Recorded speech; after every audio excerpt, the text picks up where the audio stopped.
할렐루야. 이제 14장 전체를 한 번 더 묵상하고 15장으로 갑니다. 기도합니다. 하나님, 영광과 감사와 존귀가 하나님께 있습니다. 온 마음으로 하나님을 사랑하며 찬양합니다. 14장의 말씀들을 열어주시니 감사합니다.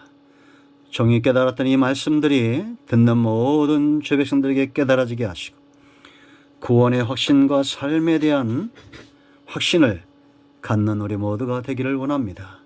종을 낮추시고 겸손하게 하시고 오직 말씀의 통로만 되기를 원합니다. 예수님의 이름으로 사모하며 기도합니다. 아멘. 성도의 삶의 기본적인 원리들에 대해서 우리가 살펴봤습니다. 크게 네 부분이죠. 믿음이 약한 자들을 받으라 1절로 4절에 말했고 5절로 9절에서는 주를 위하여 행하라. 10절로 21절은 믿는 지체들 형제들을 위하는 삶. 그리고 마지막으로 권면하는 것은 이제 개인 자신을 위하는 삶을 살라라고 말합니다. 어떤 것이 복이 있는 인생이냐라는 거죠. 자, 여러분, 연약한 자와 믿음이 강한 자가 공존하는 것은 어느 나라나 마찬가지고 교회도 마찬가지입니다. 하나님의 나라도 마찬가지예요. 우리가 이런 연약한 자들을 알 때 그들을 위할 수 있습니다. 의심한다는 겁니다. 아직 믿음이 연약하기 때문이라는 거죠. 우리도 전에는 그랬다. 그래서 여러분, 불평하고 원망하는 자들을 보면, 믿음이 연약한 자들을 보면, 우리가 환자복을 입은 사람을 보면 조심스러워하듯이 영적으로 연약한 자들을 조심히 살피는 것이 필요합니다. 그들은 채소를 먹는다, 딱딱한 것을 감당하지는 아직 못한다라는 겁니다. 어린아이를 품에 안고 젖을 먹이듯이 성장하고 성숙할 기간이 필요하다. 이들은 주인의식이 약하다는 겁니다. 그러나 주인 때문에 강하고 그들을 세울 능력이 주인에게 있다고 4절에 분명히 말합니다. 자, 주를 위하는 삶이 있었죠. 가장 먼저는 분명한 신앙적 가치관, 태도가 분명해야 됩니다. 내가 사랑하는 자를 향한 내 사랑의 방법이 분명하듯이 주님을 향한 신앙의 고백이 분명해야 됩니다. 그리고 무엇을 하든지 6절 말씀, 우리의 삶이 감사로 나타나기 위해서는 주를 위하여 무엇을 하든지 먹든지 하는 것이 중요하다라는 겁니다. 세 번째는 우리가 다 주의 것이다. 소속이 분명하면 삶도 바뀌는 것입니다. 하나님의 영이 우리 안에 거하시는 것이 뭐랬어요? 그리스도 영이 없으면 너희가 그리스도 사람이 아니다라고 8장 9절에 분명히 말하고 있죠. 우리가 주님의 것이라는 겁니다. 사나 죽으나 7절 8절에 생존과 죽음의 문제가 전부 하나님께 있다. 세상 사람들은 이 땅의 삶이 중요하기 때문에 세상에 자기의 능력과 지혜를 다합니다. 그러나 여러분, 성도의 삶은 생존뿐만 아니라 죽음 이후의 삶도 크게 달라지지 않습니다. 우리는 육체의 장막을 벗고 하나님 나라를 유업으로 얻을 자들입니다. 성령이 우리 안에 그렇게 일하시기 때문이죠. 자, 네 번째, 빚진 자로 살라. 사탄이 망쳐놓은 그런 나라, 예수님이 주권을 회복함으로 이 나라의 주인이 되심으로 여러분, 살기 좋은 나라가 되는 것입니다. 에덴 동산에 범죄가 없었을 때에는 그 동산이 얼마나 복된 장소가 되었습니까? 예수님께서 주인된 삶은 빚진 자의 삶으로 반드시 나타나게 되어 있어요.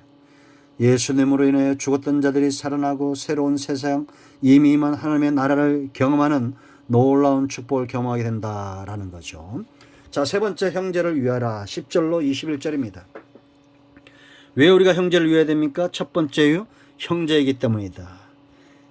한 지체고 유업을 함께할 자들이고 아버지가 같은 자들이고 성령 안에서 교회의 덕을 세우기 위해서 성령으로 하나 된 존재들이다라는 거예요. 그런가 하면 이들의 가치가 있었죠. 15절에 한마디로 말하면 예수님짜리, 예수님이 핏값으로 산 존재. 우리가 이렇게 귀한 존재인데 항상 먹는 것, 마시는 것, 이런 문제들로 인해서 형제를 낙심하게 해서는 안 된다라는 겁니다. 그리고 18절로 19절 함께 섬기는 자들, 함께 헌신된 자들. 여러분, 한 사람이 두 사람보다 두 사람이 나은 것은 너무나 상식적이다라는 거죠. 그러면 성도는 연합에 힘써야 됩니다. 그럴 때 시너지 효과가 크게 나타나는 거예요. 그들은 하나님의 기업이다. 20절 말씀. 여러분, 우리가 하나님의 선하신 사업을 위해서 존재하죠. 그러나 이 사업보다도 사람이 더 귀하다. 나라도 회사도 하나님의 나라도 사람이 참 귀한 겁니다. 자, 구체적인 방법이 있었죠. 판단하지 말라는 겁니다. 넘어뜨리지 말라는 겁니다. 말로 정죄해서 넘어지게 하지 말라. 말이 이만큼 권세가 있다라는 겁니다. 믿음이 강한 자들이 연약한 자들을 세워야 될 책임이 있는데, 그러기 위해서는 말의 지혜가 필요한 거죠. 먼저 믿음에 서는 것이 중요합니다. 두 번째, 장애물을 놓지 말라. 부딪힐 것, 자연적인 것, 거칠 것, 의도적으로 생기는 장애물들이죠. 우리가 신앙생활하다 보면 이런 내가 원치 않는 것, 그런가 하면 악한 자들이 의도적으로 놓는 그런 장애물도 있어요. 이런 장애물이 중요한 것이 아니라 따라오는 자들이 중요하다라는 겁니다. 여러분, 예수님께서 가라지 비유에서 뭘 말씀합니까? 가라지 뽑지 말라는 겁니다. 왜냐? 그거 뽑다가 알고까지 다치게 한다. 무엇이 중요한 것인가를 먼저 알아야 돼요. 세 번째, 거짓된 신앙 외식으로 행하지 말라. 선한 것, 16절, 선한 것이 비방을 받지 않게 하라. 선한 것이 비방을 받지 않게 하려면 19절째 됐어요. 화평의 일과 서로 덕을 세우는 일에 힘쓰라. 우리가 기도하고 전도하고 식사하고 하는 것도 다 선한 거예요. 그러기 위해서는 화평하고 서로 덕을 세우기 위해서 힘써야 된다라는 겁니다. 이것은 음식을 준비하고 우리가 구제하고 하는 것보다 훨씬 더 중요하다라는 겁니다. 마지막으로 이제 14장을 끝내면서 바울은 성도 개개인에게 권면합니다.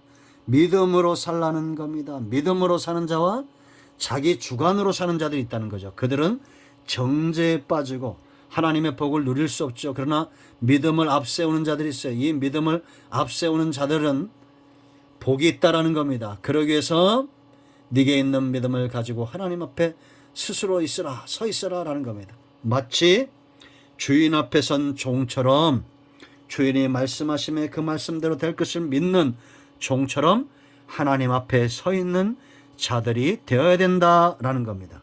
하나님은 이런 자들을 통해서 일하는 겁니다. 하나님은 이런 사람들을 믿음의 사람이고 하나님을 기쁘시게 한 사람들이라 칭찬하시는 겁니다.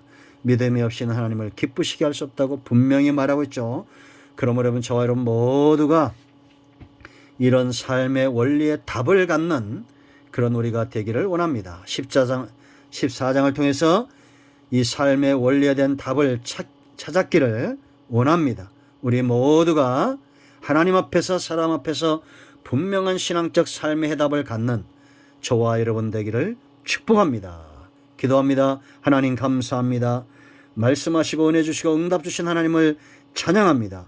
이 말씀대로 되게 하시고 우리가 구원과 삶 위에 분명하게 사는 믿음의 사람들 되게 하옵소서. 예수님의 이름으로 사모하며 축복하며 취하며 기도합니다. 아멘. 이제 선포합니다. 여전히 예수님의 이름은 능력 있고 복음입니다. 나사렛 예수의 면허니 우리 가운데서는 모든 흑암과 어둠의 영들은 묶여 떠나갈지다. 온 영과 온 마음과 온 죄는 치유되며 회복될지다. 예수님의 이름으로 강건함을 받을지다. 막혀있는 모든 것들이 열려지며 각색 질병들은 치유되며 회복될지다. 예수님의 이름으로 사모하며 축복하며 취하며 기도합니다. 아멘. 할렐루야. 응답되었습니다. 여러분 모두를 축복합니다. 이제 내일부터는 로마서 15장으로 갑니다. 말씀하실 하나님을 찬양합니다. 아멘.